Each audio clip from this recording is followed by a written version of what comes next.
Okay, so before we proceed, I just want to say a few words of background on continuous groups like the Poincare group.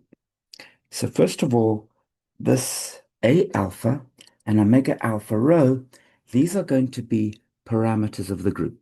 Okay, so let's say A alpha, omega alpha rho, these are parameters of the group. And what do I mean by that? I mean that for each value, uh, for each value of these parameters, you will get a transformation. Okay? So for each values of the parameters, you'll get one transformation of the group. Now, we're talking about a group that is known as a Lie group. And that's important, and you'll see why now. So let's call our Lie group G, okay? And let's imagine that we've got an element T of the Lie group, okay? So that's how I'll denote an element of the Lie group. Now, if you're studying finite groups, in a finite group, there are only a finite number of elements of the group.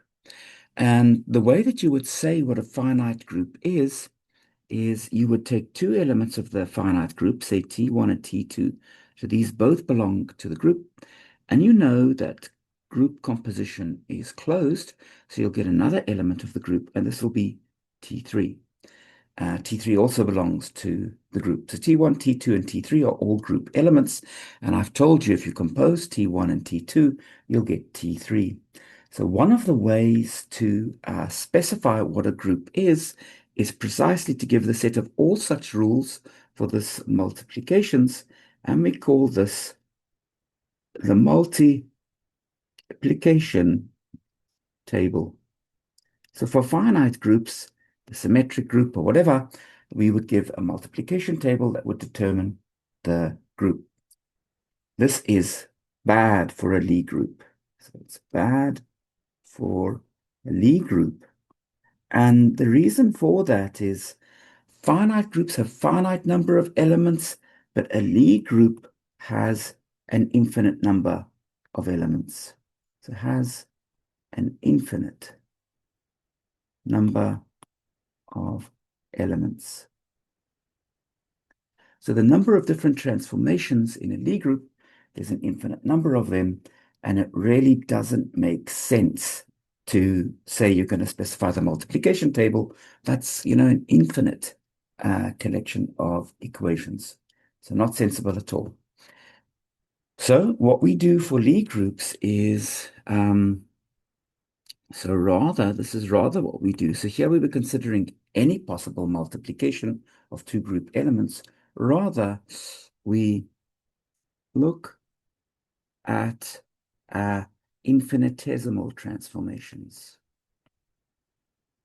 Infinitesimal transformations.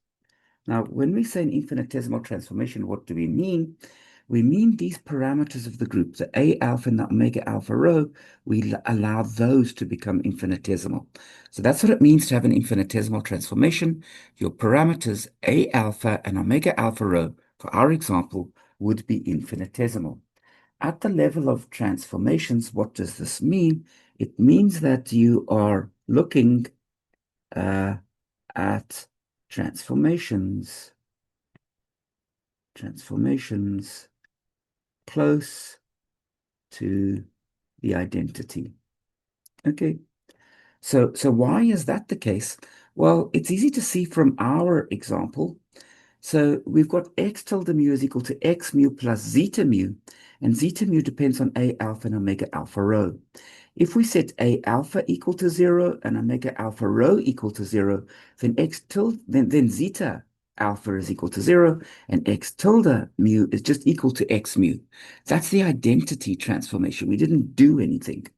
So when zeta mu vanishes, so when A and omega vanishes, you're just doing the identity transformation.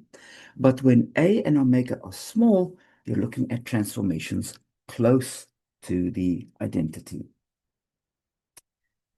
If you are close to the identity, so for this set of transformations, you get something called the Lie algebra, and then what you're able to prove is any finite transformation in the group can be written as the exponential of I, and then there's a small parameter, alpha A, and there's TA.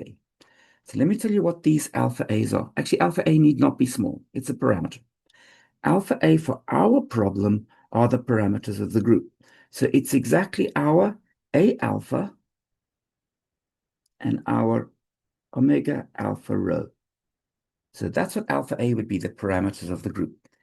TA is an element of what's called the Lie algebra. And when you think about Lie algebra, what's the notation? If the Lie group is called capital G, the Lie algebra is always called little g. And you may have seen some examples of this notation. So for example, you may have seen SU2. This is the group of 2 by 2 unitary matrices with unit determinant. That's not important for you to remember. If you've seen it before, that's great. But I'm just telling you, SU2 would be the Lie group, and the Lie algebra we would write as SU2, and this would be traceless 2 by 2 Hermitian matrices. I'm just trying to make the point that we use a capital letter to describe the group and little letters to describe the algebra. Now, there's a few things that are very interesting. So first of all, the Lie algebra is a vector space. So Lie algebra is a vector space. So you know the definition of a vector space.